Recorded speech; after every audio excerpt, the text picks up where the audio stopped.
I'd like to invite Mr.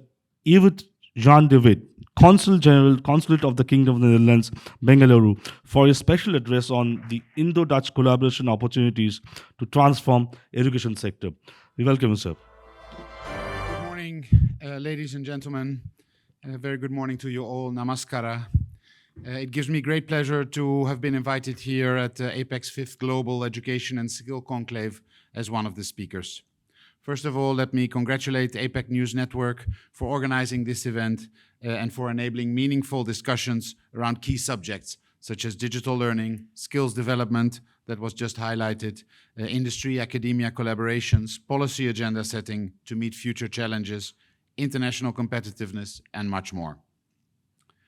The conference comes at a critical time when the Indian education system is undergoing a massive overhaul with the new national education policy. Also, India is now the most populous country in the world, as well as the engine for global growth.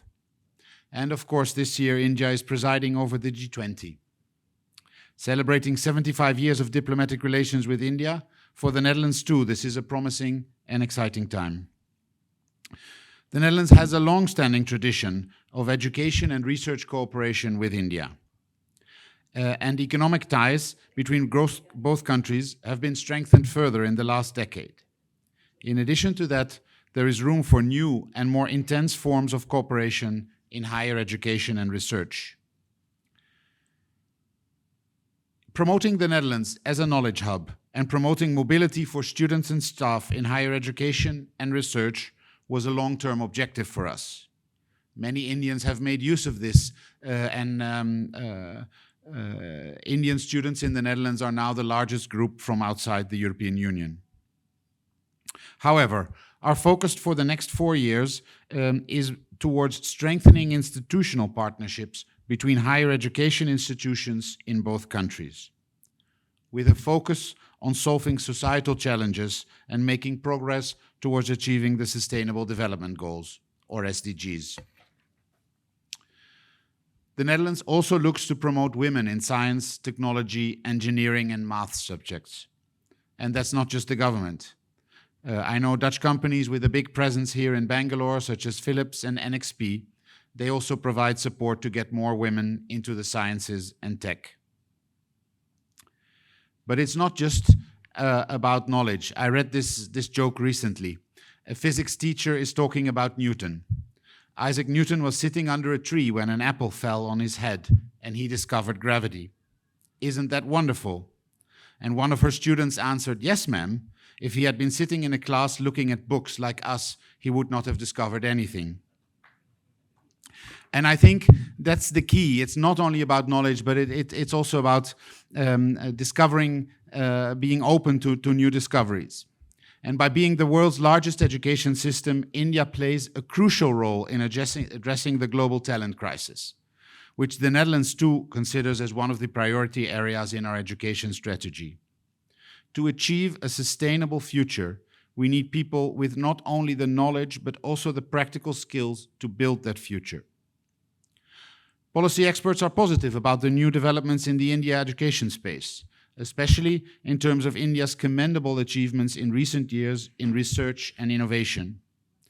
With cutting-edge technologies such as AI, machine learning, Internet of Things, and blockchain being brought further into the classroom, we are certain that India's education sector will redefine itself in the years to come. India has also embraced Education 4.0 revolution, which promotes inclusive learning and increased employability. The new education policy covers several facets of internationalization in higher education, which, in our view, will enable India to position itself as Vishwa Guru, or the universal teacher. Some of the big-ticket items in the policy that are directly relevant to European higher education institutions include a green light for dual degrees, joint and twinning programs, the opening of satellite campuses abroad by Indian universities, and allowing top-ranked foreign universities, those which feature in the top 1,000 of Times Higher Education or QS World University rankings, to set up campuses in India. some of the universities from the Netherlands have already begun steps to bring these possibilities for innovative collaborations to life.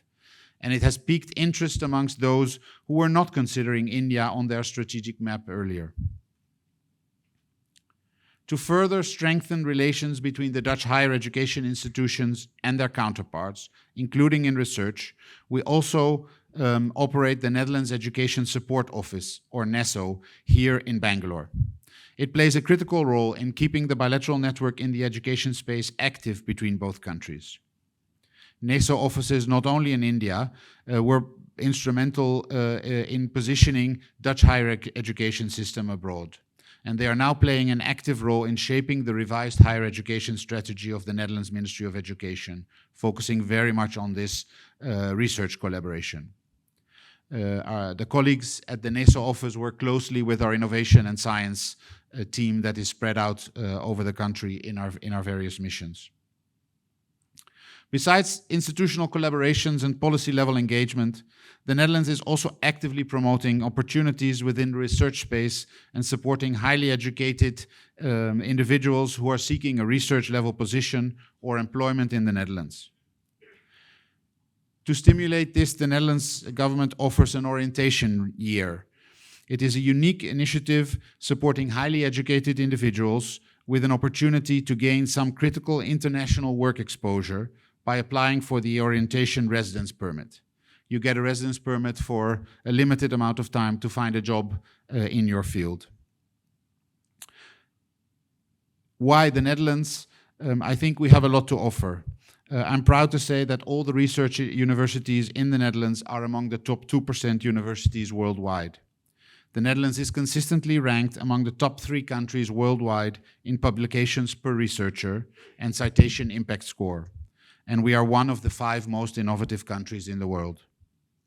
The Netherlands is keen to continue to develop a more strategic relationship with India. India, a strategic and influential player at the world stage and in the different multilateral forums. Also, in times of crisis, a stronger and more strategic alliance between India and the Netherlands is a necessity that will benefit both countries. India is an active player in and supporter of the multilateral system and the rules-based order, and is expected to be the world's 3rd largest economy by 2030. India is an influential player also when it comes to achieving the Sustainable Development Goals by 2030. This is also the core of our engagement with India. For example, it is important to realize that, for example, when it comes to fighting climate challenges worldwide, India's performance is key for success. We believe that working together on this cocktail of sustainable development goals in research and education offers ample opportunity for cooperation and dialogue in the years to come. The Netherlands and India can contribute together to worldwide challenges, while at the same time strengthening cooperation and offering interesting opportunities for both Indian and Dutch businesses, universities, and research institutes. As a closing note, let us remember the words of the great Nelson Mandela, who said, "Education is the most powerful weapon you can use to change the world." Thanks again for this opportunity to speak here. I wish everybody a great time today at the Global Education and Skills Conclave. Thank you very much. Mr. Witt, for sharing with us the areas and opportunities between 2 countries. One of the most innovative country in the world, Netherlands, and one of the most growing country in the world, India. And there's a huge opportunity. And just for your information, NESO has been partner of the early editions of the Global Education and Skill Conclave. Thank you so much. Now